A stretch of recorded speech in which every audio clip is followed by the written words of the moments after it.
Siempre creí que envejecer junto a alguien significaba conocerlo. 41 años de matrimonio, 41 años despertándome al lado del mismo hombre, sirviendo el café de la misma forma, doblando su ropa con el mismo cuidado. Pensaba que lo sabía todo de él. Su olor por la mañana, el ruido que hacía al masticar, la forma en que suspiraba cuando algo no le gustaba pero no quería decirlo. Me equivoqué. La verdad no llegó como un trueno, llegó como una gota de agua fría en la nuca. Pequeña, precisa, imposible de ignorar. Fue un martes. Recuerdo que había estado en el médico esa mañana. Nada grave me habían dicho, pero necesitaba unos estudios, análisis de sangre, una ecografía, cosas que a mi edad ya se vuelven rutina. Regresé a casa antes de lo que esperaba porque cancelaron el último turno. Entré por la puerta trasera, Jill la que da a la cocina, como siempre hago cuando traigo bolsas. Rodrigo no sabía que yo estaba en casa.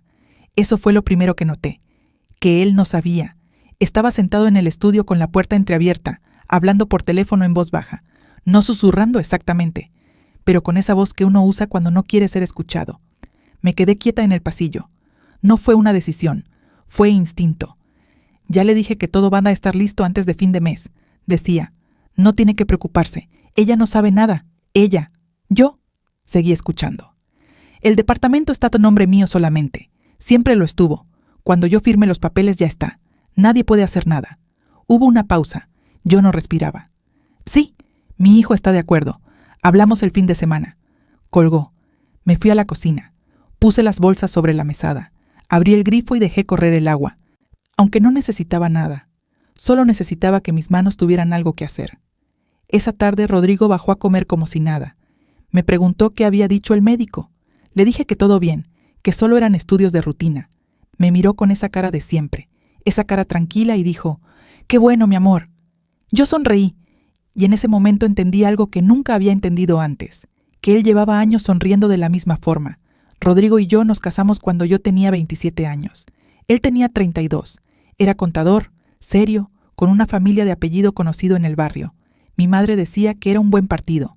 Mi abuela decía que tenía manos de hombre trabajador. Yo decía que me hacía reír, que era amable, que me escuchaba. Ahora me pregunto si alguna vez me escuchó de verdad. Tuvimos 2 hijos. Valentina, la mayor, que vive lejos desde que se casó, y con quien hablo los domingos por videollamada. Y Matías. Matías, el nombre de mi hijo siempre me había llenado de orgullo. Hoy al escribirlo, siento algo distinto. No sé cómo llamarlo todavía. Lo que sí sé es que esa tarde, después de comer, mientras Rodrigo dormía la siesta, yo fui al estudio. La puerta estaba cerrada pero no con llave. Nunca cerraba con llave porque nunca había necesitado hacerlo. Ese era su espacio y yo lo respetaba. 38 años respetando ese espacio. Entré. El escritorio estaba ordenado, como siempre. Rodrigo era un hombre meticuloso. Cada cosa en su lugar. Carpetas etiquetadas, lapiceras en el vaso de vidrio, el cuaderno de anotaciones cerrado sobre la esquina derecha. Me senté en su silla.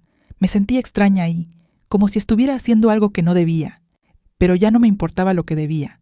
Abrí el cajón central. Facturas, recibos, nada fuera de lo común.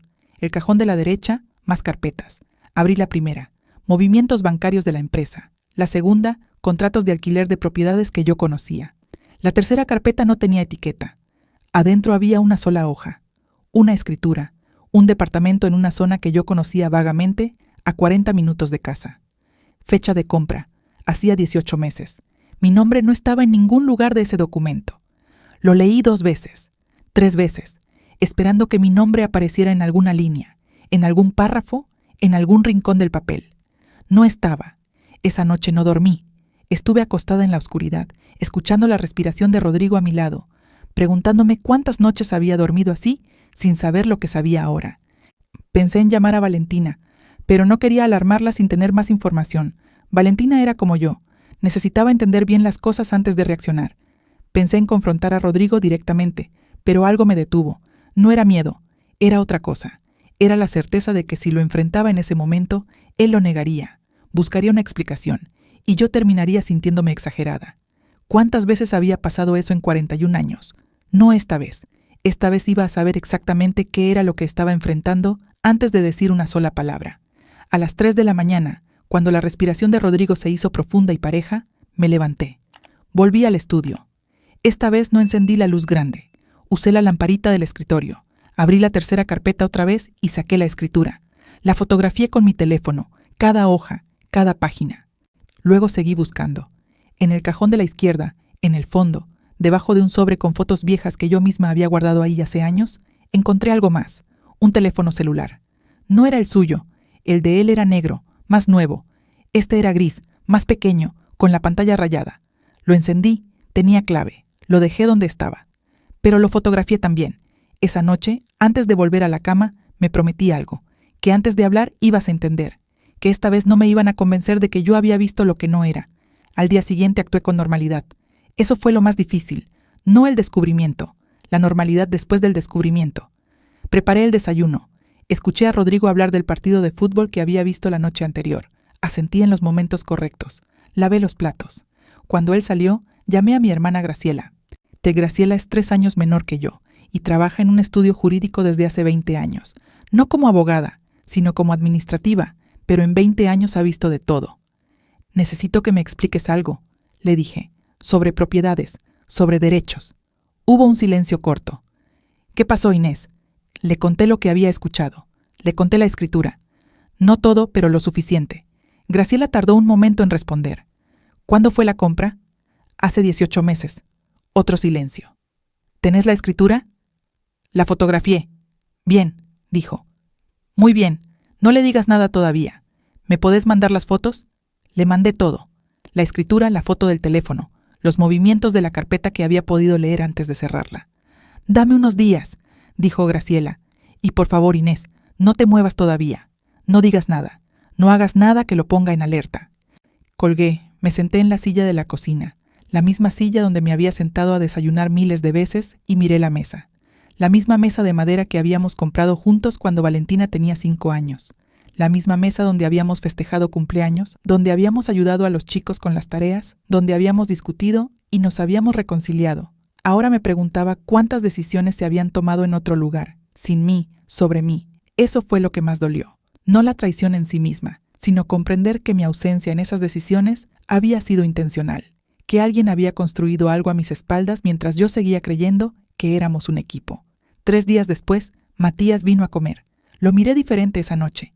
Mi hijo, 38 años, la misma mandíbula de su padre. Los mismos silencios calculados. Hablaron de trabajo, de un proyecto nuevo, de unos socios. Yo serví la comida, pregunté por los nietos, sonreí, pero escuché, no todo, solo fragmentos. Lo suficiente para notar que cuando yo me levantaba a buscar algo a la cocina, la conversación bajaba de volumen. Antes pensaba que era mi imaginación, ahora sabía que no lo era. Esa noche cuando Matías se fue y Rodrigo entró al baño, vi que su teléfono, el negro, el verdadero, había quedado sobre la mesa. Tenía un mensaje nuevo en la pantalla. No lo había bloqueado todavía. Solo pude leer las primeras palabras antes de que la pantalla se apagara. Pará, que si ella se entera antes de... La pantalla se apagó. Me quedé mirando el teléfono oscuro sobre la mesa de madera. El agua del baño seguía corriendo. Tenía quizás 30 segundos. Me quedé mirando ese teléfono como si fuera una serpiente. 30 segundos, quizás menos. Lo tomé. La pantalla seguía apagada. Lo desbloqueé con el patrón que había visto hacer a Rodrigo cientos de veces sin pensar que algún día lo necesitaría. Un gesto tan cotidiano, tan repetido, que se me había grabado sin querer. Entré a los mensajes. El contacto se llamaba simplemente M. Abrí la conversación. Pará, que si ella se entera antes de que firmes, puede impugnar todo. Habla con el escribano esta semana. Escroleé hacia arriba. Rápido. El corazón me latía en la garganta. Había semanas de mensajes. Meses. Solo tuve tiempo de leer algunos antes de escuchar que el agua del baño se apagaba. Dejé el teléfono exactamente donde estaba. Me fui a la cocina. Abrí la heladera sin ninguna razón y me quedé mirando adentro como si buscara algo. Rodrigo entró al comedor, tomó el teléfono, lo guardó en el bolsillo del pantalón. «Me voy a dormir», dijo. «¿Venís?» «Ahora voy. Déjame ordenar un poco». Esperé hasta escuchar sus pasos subir la escalera. Entonces saqué mi propio teléfono y escribí todo lo que recordaba, palabra por palabra, en una nota. Cada frase que había podido leer en esos segundos. Si ella se entera antes de que firmes, puede impugnar todo. El escribano dijo que con eso alcanza. Mamá no tiene que saber hasta que esté hecho. Mamá. Mamá no tiene que saber. Yo era mamá. No lloré esa noche. Me sorprendió no llorar. Había esperado el llanto como se espera la lluvia cuando el cielo ya está gris. Pero no vino. En cambio, vino algo más frío, más quieto, una especie de claridad que dolía de una manera diferente al llanto. Empecé a repasar los últimos años con esa claridad nueva. Las veces que pregunté por las cuentas y Rodrigo dijo que él se encargaba, que no me preocupara, que era complicado de explicar. Las veces que quise ir al banco y él dijo que ya lo había hecho. La vez que pregunté por la herencia de su madre, una mujer que me había querido de verdad y que murió hace 4 años. Y Rodrigo me dijo que todo estaba en orden, que ya estaba resuelto. ¿Resuelto cómo? ¿Para quién? Nunca pregunté lo suficiente. No porque fuera tonta, sino porque confié. Eso era lo que más me pesaba, no haberlo cuestionado, haber pensado que confiar era lo mismo que ser una buena esposa. A la mañana siguiente llamé a Graciela apenas. Rodrigo salió. Leí mensajes en su teléfono. Le dije, entre él y Matías, hablan de firmar algo antes de que yo me entere. Hablan de un escribano. Graciela no dijo nada por un momento. ¿Pudiste guardar algo? Escribí todo lo que recordaba en una nota, de memoria, pero está casi textual. Bien, escúchame, Inés.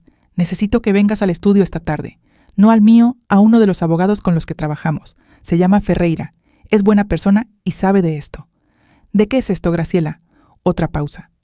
Puede ser una maniobra para dejar activos fuera de la sociedad conyugal antes de un divorcio. O puede ser algo relacionado con la herencia de la madre de Rodrigo. O las dos cosas. Pero necesitamos saberlo con tiempo. Con tiempo. La palabra me golpeó diferente. ¿Cuánto tiempo tenemos? No lo sé. Por eso necesito que vengas hoy. Fui. El doctor Ferreira era un hombre de unos 60 años. Calvo. Con anteojos de marco grueso y una forma de hablar pausada que en otro momento me habría parecido aburrida. Ese día me pareció lo más tranquilizador del mundo. Escuchó todo sin interrumpirme. Tomó notas, revisó las fotografías que le mandé desde el teléfono. Cuando terminé de hablar, se sacó los anteojos y los limpió despacio. Señora Inés, lo que usted describe tiene un nombre. Se llama vaciamiento patrimonial anticipado. Es cuando una de las partes en un matrimonio empieza a sacar bienes del patrimonio conjunto antes de iniciar un divorcio, para que la otra parte no pueda reclamarlos. Pero yo no sé si él quiere divorciarse. No importa lo que quiera ahora, lo que importa es lo que está haciendo. Y lo que está haciendo tiene consecuencias legales. Me explicó varias cosas esa tarde. No voy a recordar todos los términos exactos, pero sí la esencia, que el departamento comprado 18 meses atrás, si se podía demostrar que había sido pagado con dinero del matrimonio, podía ser reclamado. Que los mensajes que yo había leído, aunque no los hubiera guardado directamente del teléfono, eran un punto de partida, que había formas de rastrear movimientos bancarios, pero también me dijo algo que no esperaba. Lo más importante ahora no es el departamento, es entender por qué tiene apuro en firmar. ¿Hay algo más que usted no sepa? Lo miré. Creo que sí, dije. Creo que hay mucho que no sé. Esa semana viví 2 vidas al mismo tiempo, la de afuera, el desayuno, la cena, las preguntas de rutina, las respuestas de rutina, Rodrigo hablando de sus cosas, yo asintiendo. Una obra de teatro que los dos representábamos, aunque solo uno de nosotros sabía que era una obra. Y la de adentro, llamadas con Graciela, reuniones con el doctor Ferreira, noches revisando papeles que nunca había mirado con atención. Encontré cosas, no todo de golpe, de a poco, como cuando empezás a tirar de un hilo suelto y el tejido se va deshaciendo solo.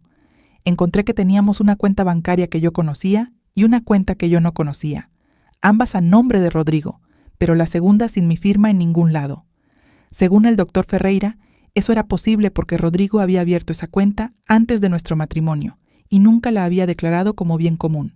Encontré que la herencia de la madre de Rodrigo, una casa en las afueras que valía bastante, había sido transferida a nombre de Matías 17 meses atrás, un mes antes de la compra del departamento.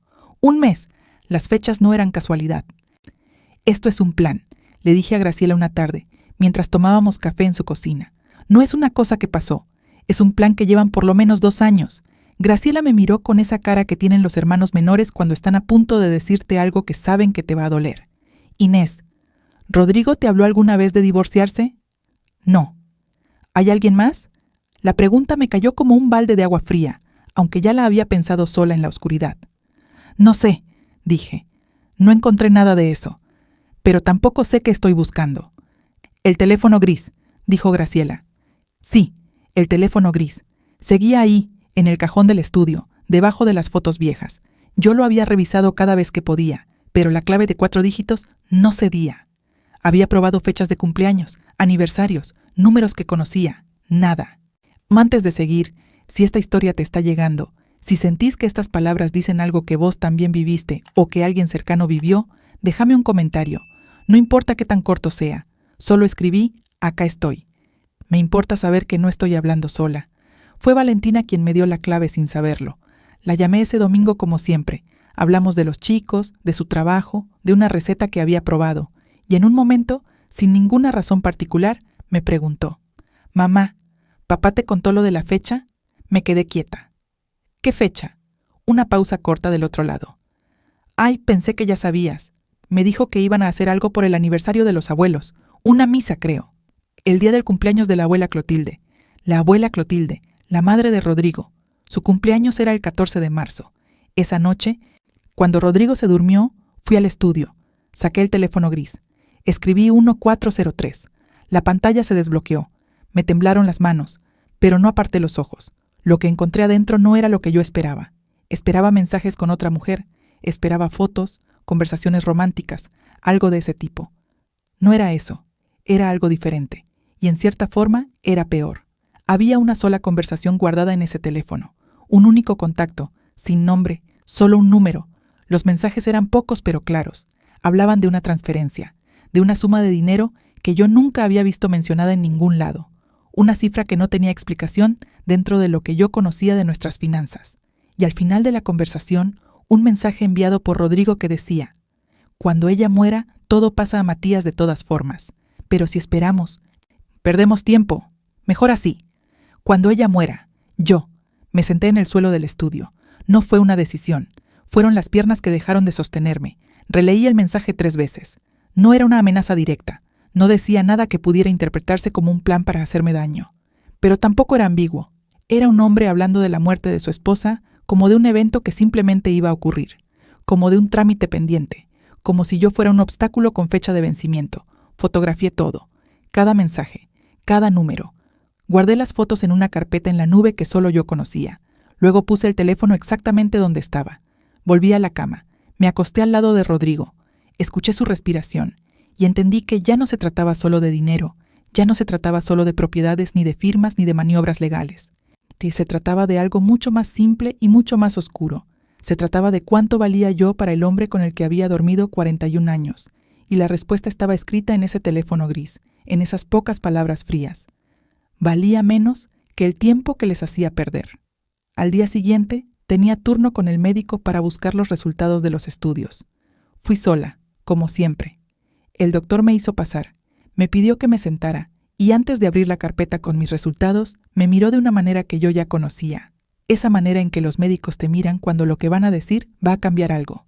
«Señora Inés», dijo, «los resultados muestran algo que necesitamos estudiar con más detalle». «¿Qué tipo de algo?», pregunté. Mi voz sonó más tranquila de lo que me sentía. Eso me sorprendió. El doctor abrió la carpeta. Me explicó los resultados con esa forma que tienen los médicos de usar palabras técnicas y palabras simples al mismo tiempo, como si no supieran exactamente cuánto puede entender la persona que tienen enfrente. Había una sombra en la ecografía, pequeña pero presente. Necesitaba más estudios, una biopsia. Resultados en 10 días. ¿Es grave?, pregunté. Todavía no lo sabemos, por eso necesitamos seguir mirando. Salí del consultorio con una orden de estudios en la mano y me quedé parada en la vereda unos segundos. El sol pegaba fuerte. La gente pasaba a mi alrededor sin saber nada de lo que acababa de escuchar. Pensé en Rodrigo, pensé en ese mensaje. Cuando ella muera, todo pasa a Matías de todas formas. Y pensé algo que me heló por dentro. ¿Y si él ya sabía algo que yo no sabía todavía? ¿Y si había tenido acceso a algún resultado antes que yo? Era una idea absurda, lo sé. No tenía ninguna base real. Pero cuando una mujer descubre que su marido la considera un obstáculo con fecha de vencimiento, las ideas absurdas dejan de parecerlo tanto. No le conté a nadie lo del médico todavía, ni a Graciela, ni a Valentina. Primero necesitaba saber qué era lo que había. No quería alarmar a nadie con una sombra que quizás no era nada. Pero esa semana algo cambió en mí. Antes de saber lo que sabía, yo esperaba. Observaba, recolectaba información, me preparaba. Tenía paciencia porque creía que tenía tiempo. Ahora ya no estaba segura de cuánto tiempo tenía. Y esa incertidumbre, en lugar de paralizarme, me aceleró. Llamé al doctor Ferreira. «Necesito que avancemos más rápido», le dije. «Necesito saber qué tengo que hacer, en qué orden, no y cuándo». Hubo una pausa breve. «¿Pasó algo nuevo?»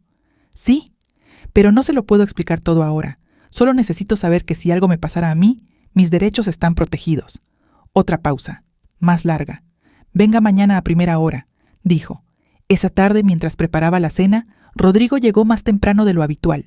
Entró con esa energía que a veces tenía, esa energía de hombre que acaba de resolver algo. Lo conocía bien. Era la misma energía que tenía cuando cerraba un negocio, cuando ganaba una discusión, cuando las cosas salían como él quería. Me dio un beso en la mejilla. «Huele bien», dijo mirando la olla. «Guiso», dije, «como te gusta». Se sirvió un vaso de agua y se quedó apoyado en la mesada, mirándome. «Oye», dijo, «¿hablaste con Valentina esta semana?» «El domingo, como siempre». «¿Por qué?» «Por nada. Solo quería saber cómo estaba». Ya lo miré de reojo mientras revolvía la olla. Rodrigo nunca preguntaba por Valentina sin una razón. No era un hombre de preguntas sin razón. «Está bien», dije. «Contenta con los chicos». Asintió. Se fue al comedor. Esa noche, mientras él veía televisión, yo fui al baño y escribí en mi teléfono. Preguntó por Valentina. Sabe que hablamos. No era una certeza. Era una nota para mí misma, para no olvidar ningún detalle. A la mañana siguiente fui a ver al doctor Ferreira. Le conté lo del mensaje en el teléfono gris, lo del dinero, lo de la cifra que no tenía explicación. Lo escuchó todo con atención. Cuando terminé, se quedó un momento en silencio. ¿Pudo fotografiar el número de contacto?, preguntó. Sí. Bien, ese número puede ser rastreado si hay una denuncia. No por usted directamente, pero sí dentro de un proceso legal. ¿Qué tipo de proceso? Depende de lo que decidamos hacer. Hay varias opciones. La primera es una medida cautelar para congelar los bienes hasta que se determine su naturaleza. La segunda es iniciar una separación de bienes de manera formal antes de cualquier acción de él. La tercera se detuvo. La tercera es la más difícil, pero a veces la más necesaria. Denuncia por administración fraudulenta del patrimonio conyugal. Lo miré. ¿Eso significa ir a la justicia? Significa dejar un registro formal, no necesariamente un juicio inmediato, pero sí una constancia de que usted sabe lo que está pasando y que está dispuesta a actuar. Respiré despacio. ¿Cuánto tiempo tarda? Si actuamos esta semana, podemos tener una medida cautelar en 10 días. Quizás menos. 10 días. Los mismos 10 días que tenía que esperar los resultados del médico. El mundo a veces tiene una crueldad muy precisa con los tiempos. Hágalo, dije. Si estás escuchando esta historia desde un país cuyo nombre lleva la letra E, suscríbete y déjame en los comentarios tu país. Quiero ver cuántas mujeres estamos aquí, todavía aprendiendo a decir basta. Los días siguientes fueron los más extraños de mi vida. Por fuera, todo igual. El desayuno, la cena, las conversaciones de siempre. Rodrigo hablando de sus cosas, yo respondiendo en los momentos correctos. Por dentro, una maquinaria que yo había puesto en marcha y que ya no podía detener. El doctor Ferreira trabajaba. Graciela conseguía documentos. Yo guardaba cada prueba, cada foto, cada nota en esa carpeta en la nube que nadie más conocía. El miércoles de esa semana vino Matías a tomar mate. Me senté con él en la cocina como siempre.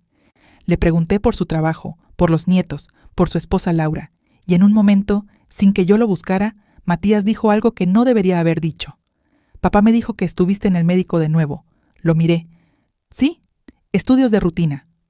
¿Todo bien? Esperando resultados. Matías asintió. Tomó el mate, y luego, con esa voz casual que usan las personas cuando quieren parecer que no les importa algo que sí les importa, dijo: Oye, mamá, ¿vos tenés algún papel firmado sobre las propiedades? Algo que yo no conozca. Me quedé muy quieta por dentro.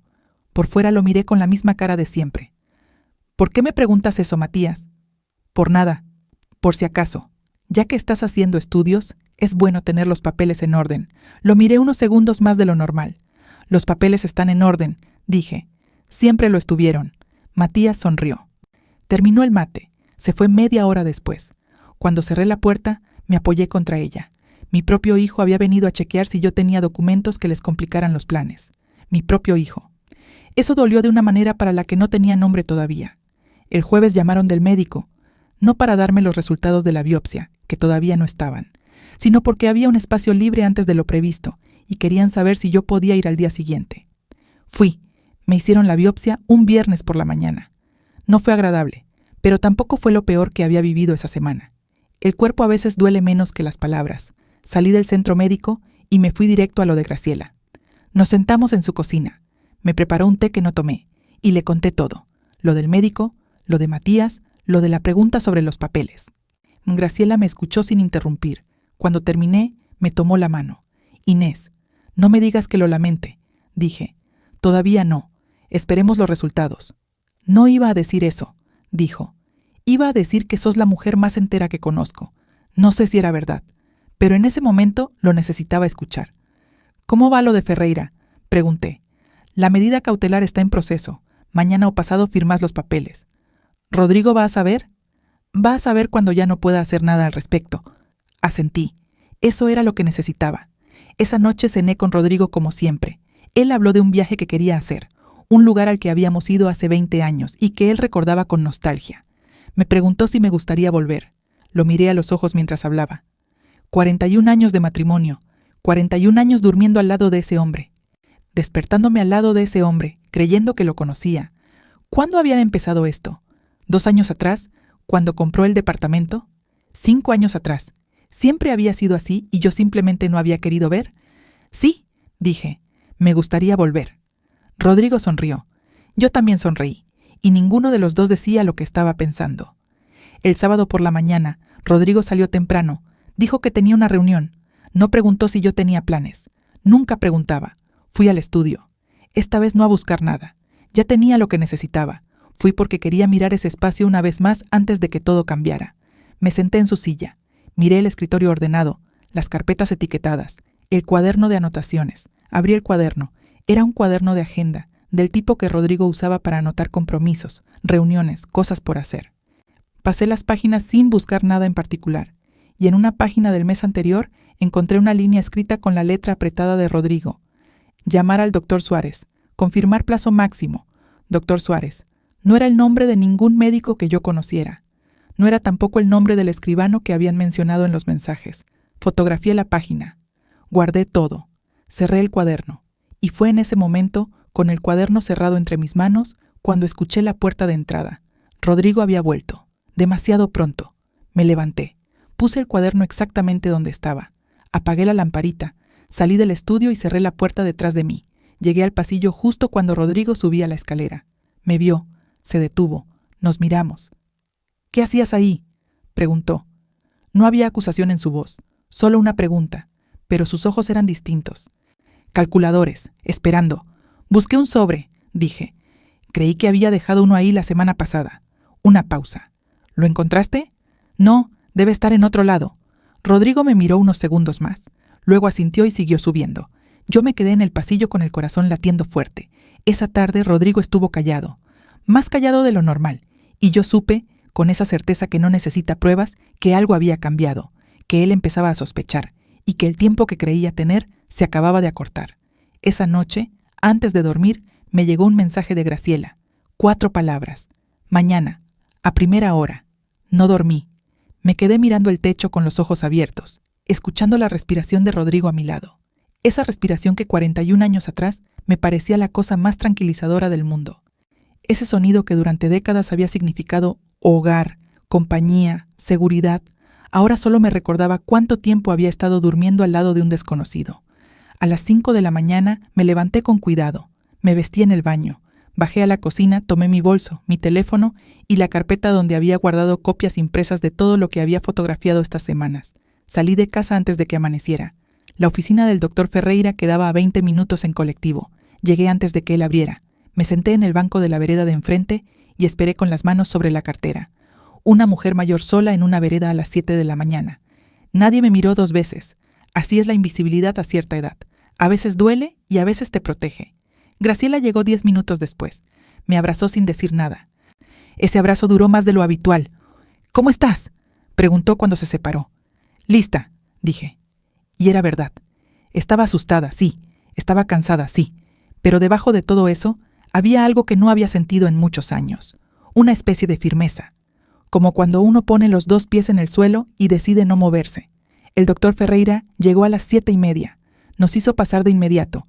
Esa mañana firmé 3 documentos. El primero era una presentación formal ante el juzgado civil solicitando una medida cautelar sobre todos los bienes registrados a nombre de Rodrigo durante nuestro matrimonio. Eso incluía el departamento que había comprado 18 meses atrás. El segundo era una declaración detallando las maniobras que había observado, con las pruebas fotográficas adjuntas como respaldo. El tercero era una solicitud de acceso a los movimientos de las cuentas bancarias comunes bajo el argumento de administración conyugal compartida. Firmé cada uno con una claridad que me sorprendió a mí misma. ¿Cuándo surte efecto?, pregunté. La cautelar puede estar activa en 48 horas, dijo Ferreira.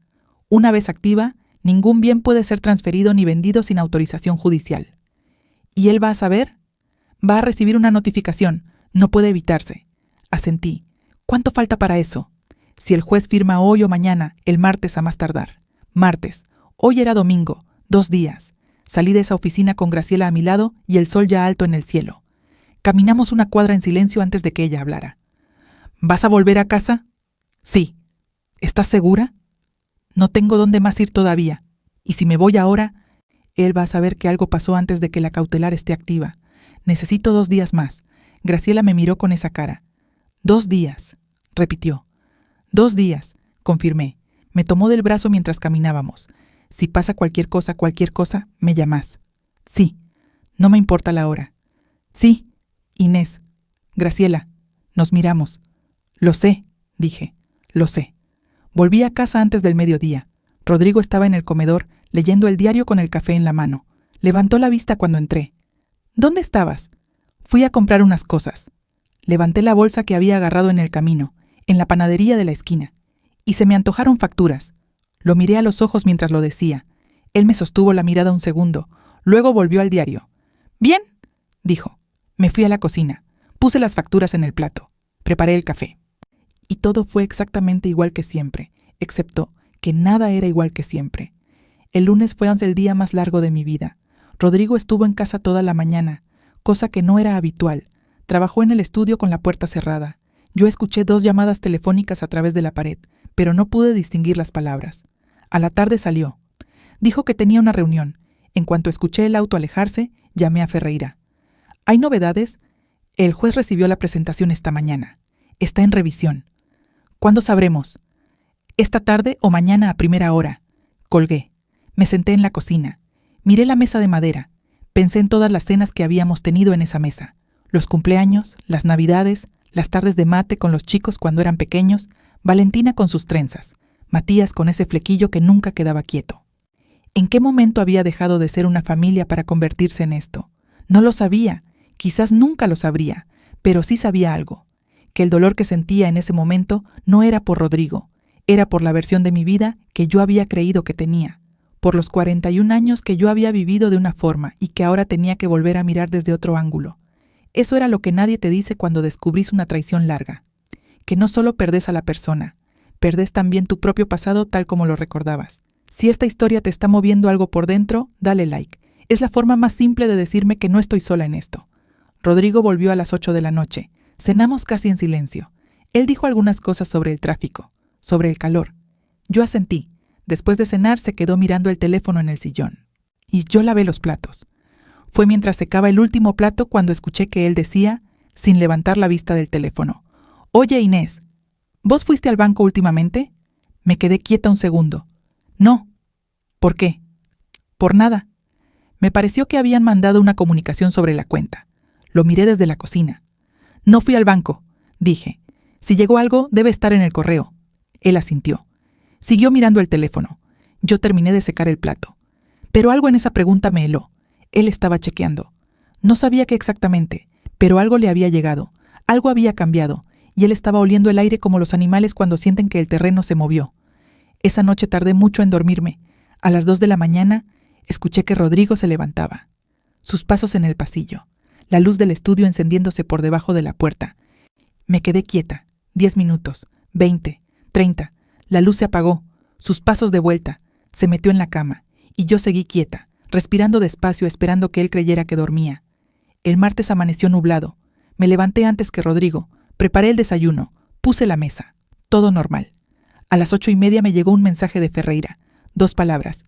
Está firmado. La medida cautelar estaba activa. Fui al baño. Cerré la puerta. Me miré en el espejo un momento.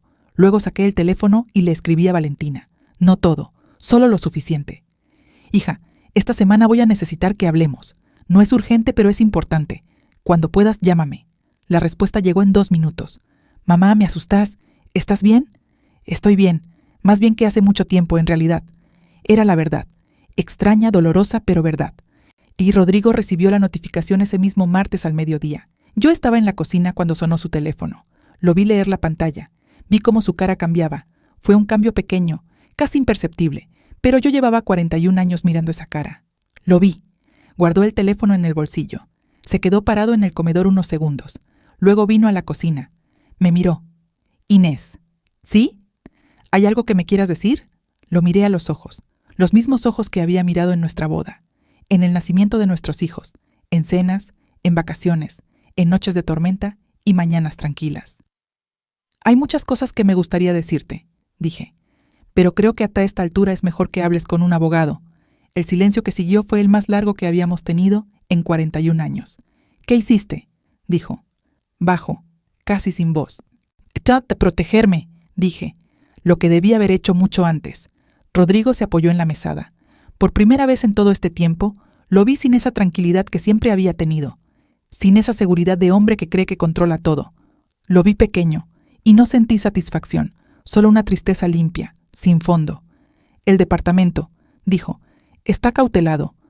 La cuenta, también. ¿Cuándo? ¿Cómo? No terminó ninguna de las preguntas. Yo tampoco las respondí. Rodrigo, dije. Leí el mensaje. El del teléfono gris. El que dice que cuando yo muera, todo pasa a Matías de todas formas. Se quedó absolutamente quieto. Así que entenderás, continué, que no era solo una cuestión de propiedades. El silencio duró mucho. Cuando habló, su voz era distinta, más vieja de alguna manera. No era lo que parecía. Quizás no, dije, pero parecía suficiente. Me sequé las manos con el repasador. Lo doblé, lo puse sobre la mesada. Voy a lo de Graciela esta tarde, dije. Cuando vuelva, preferiría que no estuvieras. No fue una pelea, no fue un grito, no fue el gran enfrentamiento que a veces uno imagina para estos momentos. Fue solo una mujer de 63 años diciéndole a su marido que se fuera, y su marido, por primera vez en 41 años, sin respuesta. Esa tarde, en lo de Graciela, me llamó Valentina. Le conté todo. Le llevó tiempo procesar. Hubo silencio, preguntas, más silencio. Al final dijo, «Mamá, ¿por qué no me dijiste antes? Porque necesitaba saber bien qué era lo que estaba enfrentando antes de preocuparte». «Eso es exactamente lo que haría yo», dijo. Y su voz se quebró un poco. «No llores todavía», dije. «Todavía no terminó. ¿Cómo estás?» Pensé en la pregunta un momento. Estoy en pie», dije, que a esta edad y con todo lo que pasó esta semana ya es bastante. Los resultados de la biopsia llegaron el jueves, benignos. La sombra era un quiste, no era nada que no pudiera manejarse. El doctor habló de seguimiento, de controles, de precauciones. Yo escuché todo con atención. Cuando salí del consultorio me paré en la misma vereda donde me había parado aquella vez, con la orden de estudios en la mano. Pero esta vez no pensé en Rodrigo. Esta vez respiré el aire de la mañana y pensé en mí, en lo que venía ahora, en los papeles que faltaban firmar, en la conversación que todavía tenía pendiente con Matías, una conversación que no iba a ser fácil, en Valentina, que ya había comprado pasajes para venir el mes siguiente, en la mesa de madera que iba a seguir siendo mía, en el café de las mañanas que iba a seguir tomando, en todo lo que quedaba por delante, que era incierto y difícil y desconocido, pero que era mío, solo mío. No voy a decirte que todo se resolvió fácil, no voy a decirte que la justicia fue rápida ni que no dolió. El proceso legal llevó meses. Hubo negociaciones, documentos, días en que quise cerrar todas las puertas y no salir. Hubo una conversación con Matías que me dejó sin habla una semana entera. Hubo noches en que extrañé, de una forma cruel e irracional, la vida que creía que tenía. Pero hubo también otras cosas. La primera mañana que me desperté sola en esa cama y no sentí miedo, solo silencio, y dentro del silencio algo parecido a la paz. La llamada de Valentina cada 2 días, sin falta. La tarde que Graciela y yo nos sentamos en su cocina a tomar el té que tantas veces habíamos tomado juntas y nos reímos de algo ridículo y yo pensé, esto también es mío, esta risa también. El día que el juez determinó que el departamento debía incluirse en la liquidación de la sociedad conyugal. Ese día no festejé. Me senté en la silla de la cocina y apoyé las manos sobre la mesa de madera y estuve así un rato largo. No era victoria, era justicia. Y la justicia, cuando llega tarde, no sabe a champán, sabe a algo más sobrio, más real. Tengo 63 años. A esta edad, una aprende que la vida no te debe un final feliz. La vida te da materiales, Lo que construís con esos materiales es tuyo. Yo perdí 41 años de una historia que creía verdadera, pero me quedé con la verdad, y a esta edad, la verdad, por dura que sea, me vale más que cualquier mentira cómoda. Si llegaste hasta acá, quiero pedirte algo. No solo que te suscribas, aunque te lo agradecería de corazón, sino que me dejes un comentario contándome si alguna vez viviste algo parecido, o si conoces a alguien que lo vivió, o simplemente desde dónde me estás escuchando. Antes de seguir, dime algo. Si el nombre del país desde donde me escuchas tiene la letra E, suscríbete y escríbeme en los comentarios desde dónde estás. Me gusta saber que no estoy hablando sola, porque esta historia es mía, pero también podría ser de cualquiera de nosotras, y eso de alguna forma hace que valga la pena contarla. Hay cosas que nadie te cuenta sobre el después. Todo el mundo habla del momento del descubrimiento, de la traición, del dolor, del enfrentamiento. Las películas, las novelas, de las historias que se cuentan en voz baja entre amigas, todas terminan ahí, en el momento en que la verdad sale a la luz, como si ese fuera el final. Pero el final no es ese momento. El final es todo lo que viene después, y lo que viene después es más largo, más silencioso y más complicado que cualquier escena dramática. Rodrigo se fue esa tarde. No se fue con una valija grande ni con un portazo. Se fue con una bolsa de mano, como el que sale a hacer un mandado y no vuelve. Quizás así era más fácil para él. Quizás necesitaba creer que era algo temporal. No lo era. Los primeros días yo caminaba por la casa con esa sensación extraña de los espacios que de repente tienen demasiado aire. La silla vacía en la mesa, el lado de la cama que nadie arrugaba. El silencio de las mañanas sin el ruido del café que él preparaba cuando se levantaba antes que yo. Porque sí, también eso. También había cosas buenas mezcladas con todo lo malo.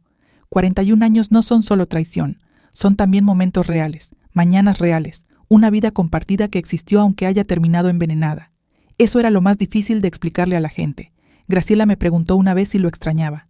Le dije que no sabía exactamente a quién extrañar, si al hombre que creía que era o al hombre que resultó ser. Porque eran dos personas distintas, y yo había vivido con las dos sin saberlo. Se quedó pensando un momento. Quizás las dos cosas pueden ser verdad al mismo tiempo, dijo. Creo que tenía razón. La semana siguiente a que Rodrigo se fue, llamó Matías. Esperaba esa llamada. La había estado esperando desde el martes en que todo salió a la luz. Pero igual cuando vi su nombre en la pantalla, el corazón me apretó. Atendí. Mamá. Matías. Hubo un silencio largo. ¿Por qué no me dijiste nada?, dijo al final. Su voz era extraña. Mitad enojo, mitad algo que no supe leer del todo. ¿Decirte qué, exactamente?, pregunté. ¿Que sabía lo que estaban planeando? ¿O que me dolió más de lo que puedo explicar que mi propio hijo viniera a casa a chequear si yo tenía papeles que les complicaran los planes? Silencio. Eso no fue lo que pasó, dijo. Matías. Leí los mensajes. Sé lo que hablaron. Otro silencio, más largo. Papá me dijo que era lo mejor para todos, que vos no entendías de estas cosas, que era para proteger los bienes de la familia. ¿Protegerlos de quién?, pregunté. ¿De mí? ¿Yo soy la amenaza en esta historia? Y él no respondió. Matías. Mi voz salió más tranquila de lo que esperaba. Tenés 38 años. Sos adulto. Podés haber tomado una decisión equivocada sin que eso te defina para siempre. Pero necesito que entiendas lo que hiciste. No lo que tu padre te dijo que estaba haciendo. Lo que realmente hiciste. Lo escuché respirar. Me usó, dijo al final en voz baja. Sí, dije. Te usó. Y vos lo dejaste. Fue la conversación más difícil que tuve en todo ese tiempo. Más difícil que enfrentar a Rodrigo. Más difícil que firmar los papeles legales. Más difícil que escuchar al médico decirme que había algo que investigar. Porque Rodrigo era mi marido. Y los maridos a veces traicionan. Pero Matías era mi hijo. Y uno nunca termina de estar preparada para eso. Los meses que siguieron tuvieron su propio ritmo. El proceso legal avanzó despacio. Como avanzan estas cosas, hubo reuniones con abogados, documentos que firmar, negociaciones que a veces duraban semanas enteras. Ferreira era paciente y meticuloso. Graciela estaba en cada paso. Se determinó que el departamento había sido comprado con fondos de la cuenta que Rodrigo nunca declaró como bien matrimonial, pero que el rastreo bancario demostró que había sido alimentada durante años con ingresos generados durante nuestro matrimonio. Eso lo ponía dentro de la sociedad conyugal. Se determinó también que la transferencia de la casa de la madre de Rodrigo, a nombre de Matías, realizada 17 meses atrás, había sido irregular. No fraudulenta en el sentido estricto legal, me explicó Ferreira, pero sí cuestionable. Eso habría otra instancia, el nombre del doctor. G. Suárez, que había encontrado en el cuaderno de Rodrigo, resultó ser el de un asesor financiero, un hombre que ayudaba a ciertas personas a mover activos de maneras que rozaban los límites de lo legal sin cruzarlos del todo. Ferreira lo conocía de otros casos. «Es más común de lo que se cree», me dijo ese día, «y casi siempre las afectadas son mujeres que confiaron la administración al marido durante años». Lo miré. «¿Por qué casi siempre mujeres?» «Porque casi siempre son ellas las que ceden el control creyendo que es un acto de confianza». Me quedé con esa frase mucho tiempo. Ceder el control creyendo que es un acto de confianza. ¿Cuántas de nosotras habíamos hecho exactamente eso? Valentina llegó un sábado de mañana con las valijas y los ojos brillantes. La vi bajar del taxi desde la ventana y algo en el pecho se me aflojó de un golpe. Como cuando soltás algo que venías cargando hace mucho y no te habías dado cuenta del peso hasta que lo dejas ir. Corrí la puerta antes de que ella tocara el timbre. Nos abrazamos en el umbral sin decir nada. Luego ella se separó y me miró. Me miró de verdad, de esa forma que tienen los hijos cuando quieren asegurarse de que estás bien sin preguntártelo directamente. «¿Estás bien?», dijo. No era una pregunta. «Estoy en pie», dije, que era lo mismo que le había dicho por teléfono. Sonrió. «Para vos eso es lo mismo que estar perfecta». Entramos juntas a la casa. Esa semana con Valentina fue algo que no sabía que necesitaba hasta que lo tuve. No habló mal de su padre, aunque yo sabía lo que sentía. No me preguntó constantemente cómo estaba. No trató de arreglar nada. Solo estuvo. Tomamos café en la cocina. Vimos películas en el sillón. Salimos a caminar por el barrio una tarde y me señaló cosas que yo había dejado de ver de tanto pasar por ahí. Un árbol con flores que no había notado. Un local nuevo que tenía la vidriera linda. «Mamá», me dijo esa tarde mientras caminábamos, «¿qué querés hacer ahora?» La pregunta me sorprendió por su simpleza. «¿Cómo que qué quiero hacer?» «Con tu vida, con lo que viene. ¿Qué querés?» No respondí de inmediato. Caminamos media cuadra en silencio. «No sé todavía», dije al final. Hace tanto que no me hacía esa pregunta. «Bueno», dijo Valentina, «entonces eso es lo primero. Aprenderla a hacer de nuevo». Hubo un día, creo que fue un martes de ese mes, en que me desperté y me di cuenta de que no había pensado en Rodrigo desde la noche anterior. No sé si eso suena a poco o a mucho. Para mí fue enorme, porque durante meses, cada mañana arrancaba con su nombre en algún rincón de la cabeza, como ruido de fondo, como algo que nunca terminaba de apagarse del todo. Y ese martes no estaba. Me levanté, preparé el café, abrí la ventana de la cocina para que entrara el aire de la mañana y simplemente estuve ahí, presente, en mi cocina, en mi casa, en mi vida, sola, sí, pero entera. La resolución final del proceso legal llegó 4 meses después de que todo empezara. No voy a adentrar en los detalles técnicos porque honestamente no son lo más importante de esta historia. Lo importante es esto. Los bienes fueron divididos de manera equitativa, tal como corresponde a un matrimonio de 41 años. El departamento fue incluido en esa división. La situación con la casa de la madre de Rodrigo quedó pendiente de otra instancia que Ferreira manejaría por separado. No fue perfecto. La justicia nunca es perfecta. Hubo cosas que se perdieron en el camino, cosas que no pudieron probarse del todo, cosas que quedaron en el limbo gris donde muchas injusticias terminan viviendo para siempre. Pero hubo justicia. Real, imperfecta, tardía, pero justicia. El día que firmé el último documento, Ferreira me dio la mano con esa formalidad suya de siempre. «Fue un gusto trabajar con usted, señora Inés», dijo. «Pocas personas llegan con tanta documentación y tanta claridad. Tuve buenos maestros», dije pensando en Graciela. Salí del estudio al sol de la tarde. Llamé a Graciela. «Terminó», dije. Escuché que del otro lado ella largaba el aire despacio. «¿Cómo te sentís?», pensé en la pregunta un momento. «Como cuando terminás de limpiar una casa que estaba muy sucia», dije. «Cansada, pero con ganas de sentarte a disfrutarla». Se rió. Yo también me reí. Y fue la primera risa verdadera en mucho tiempo. Con Matías las cosas llevaron más tiempo. No hubo una reconciliación rápida ni limpia. Estas cosas no funcionan así. Hubo conversaciones difíciles, silencios largos, momentos en que yo no sabía si podría perdonar, no los actos, sino la traición de la confianza. Pero Matías hizo algo que no esperaba. Un mes después de todo, me llamó y me pidió que nos viéramos. Nos sentamos en un café del barrio, los dos solos, sin Rodrigo en el medio, ni como tema ni como sombra. Me miró y me dijo: «Mamá, necesito pedirte perdón, no como excusa, solo como reconocimiento de lo que hice». No lloró. Matías nunca lloró fácil, igual que su padre en eso. Pero su voz era distinta, sin el cálculo de siempre. Sin esa energía de hombre que tiene las respuestas preparadas antes de que termines la pregunta. «Te escucho», dije. Me contó cosas que no sabía, que Rodrigo llevaba años construyendo ese plan y había involucrado a Matías poco a poco, de forma gradual, haciéndolo sentir que era una decisión familiar y no una maniobra, que Matías había tenido dudas pero las había callado porque era más fácil confiar en que el padre sabía lo que hacía. Me dejé llevar, dijo, y no debí haberlo hecho. Lo miré. No, dije, no debiste. Hubo silencio. ¿Podemos? Empezó.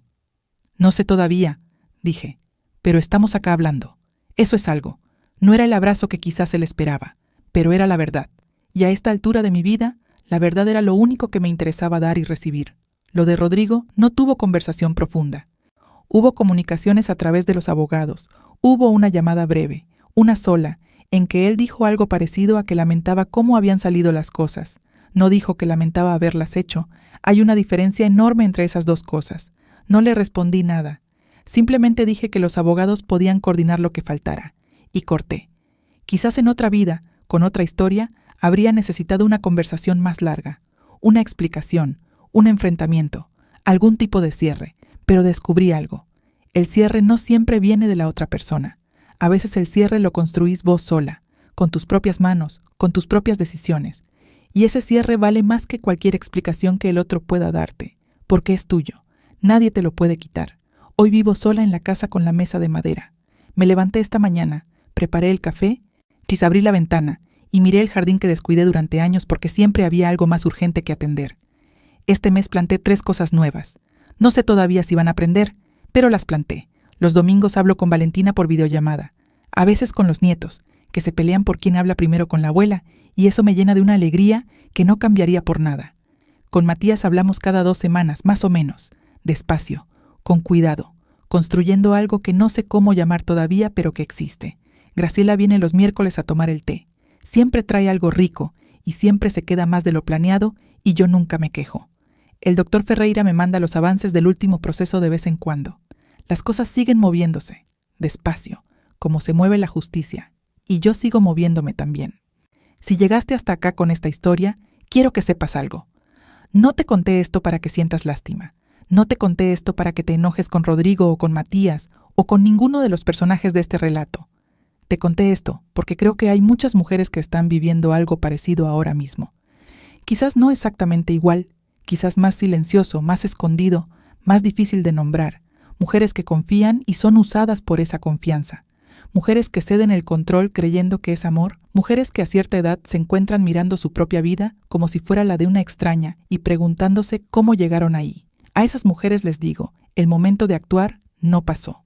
No importa la edad, no importa cuánto tiempo lleva la situación, no importa cuánto miedo tengas. El momento de actuar es cuando lo decidís. Y ese momento puede ser hoy. Antes de seguir, dime algo. Si el nombre del país desde donde me escuchas tiene la letra E, suscríbete y escríbeme en los comentarios desde dónde estás. Me gusta saber que no estoy hablando sola, porque yo hablé sola durante 41 años y ya no quiero hacer eso más. Si esta historia te movió algo, si te hizo pensar en alguien que conoces o en algo que vos misma estás viviendo, compartila. No por mí, por esa otra mujer que quizás la necesita escuchar hoy y todavía no sabe que la está buscando.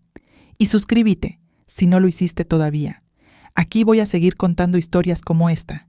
Historias de mujeres reales, de vidas reales, de dolores y de fuerzas que muchas veces no tienen nombre, pero que todas reconocemos. Porque a nuestra edad, una comunidad también es una forma de fuerza. Y yo recién estoy aprendiendo lo poderosa que puede ser esa fuerza. Hasta la próxima historia.